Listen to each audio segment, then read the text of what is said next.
Hi, my name is Mike Evans, and today I'm going to be talking about Jonathan Edwards and his contemporaries.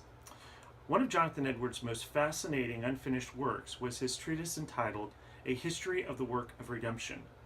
In this work, it is believed by many that Edwards was going to attempt a comprehensive overview of how God was redeeming mankind and all of creation through a historical narrative. What would have set his work apart from other Christian scholars, such as Augustine's City of God, was that he would include not just the linear tracing of redemptive history through the scriptures, i.e., Adam's fall, calling of Abraham, nation of Israel, coming of Jesus Christ, and the establishment of the church, but also include those events, religions, and cultures that were outside Christendom proper. Michael McClement and George McDermott, in their book, The Theology of Jonathan Edwards, devote an entire chapter to analyzing and postulating what exactly this mysterious work would have been had Edwards lived long enough to complete it. They draw their conclusions from three primary sources. First, a letter Edwards wrote in 1757 to the trustees of the College of New Jersey, later Princeton University, explaining his hesitation at their offer to make him president of the college. Second, a set of 3 notebooks where Edwards kept meticulous notes that related directly to this project. Finally, his later miscellanies. From this body of evidence, they conclude that Edwards considered a history of the work of redemption would be one of his greatest accomplishments. It would contain the entirety of Christian doctrine, shaped in the form of a historical narrative. And finally, it would, quote, bridge history and doctrine through a pioneering effort in cultural analysis, end quote.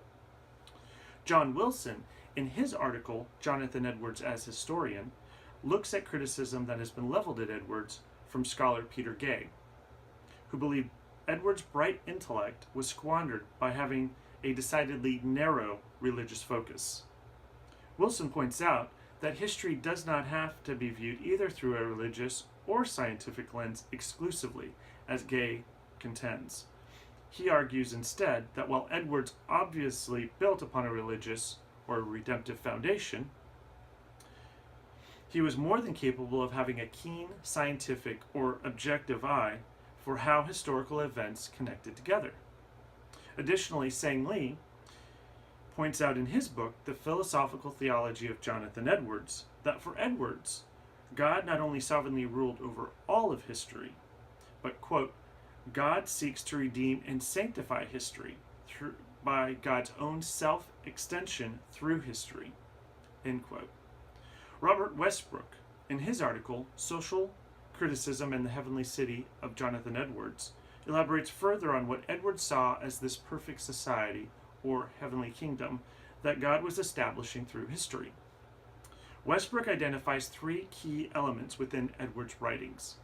First, it would be a society composed entirely of truly virtuous men and women, individuals who had been regenerated by God's grace. Second, it would be a society unified by 2 loves. The first was a gracious love toward God, and the second, a benevolent love towards each other.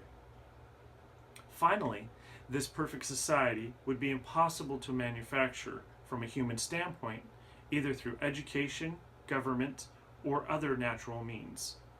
Only God, through the supernatural working of the Holy Spirit, could bring about this heavenly kingdom.